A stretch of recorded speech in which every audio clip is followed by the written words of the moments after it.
Sebuah unggahan video memperlihatkan kereta bertarif Rp50 juta viral di media sosial TikTok. Warganet pun menyebutnya sebagai kereta Sultan. Unggahan itu sebagaimana diunggah oleh akun TikTok @wiranurmansyah. Dia bercerita bahwa kereta bisa disewa kemana saja di Pulau Jawa. Selama perjalanan, penumpang disuguhi hidangan kuliner lokal. Kereta tersebut juga dilengkapi dengan beragam fasilitas seperti meeting room, pantry, minibar, wifi, dan fasilitas lainnya.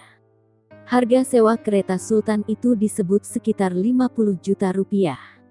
Humas PT Kereta Api Pariwisata M. Ilut Siregar saat dihubungi, dia mengatakan, kereta istimewa merupakan kereta rel diesel (KRD) yang terdiri dari dua rangkaian kereta yang berbeda. Menurut dia, kereta istimewa bisa digunakan untuk berbagai kegiatan seperti bisnis, rapat, gathering dan peluncuran produk baru.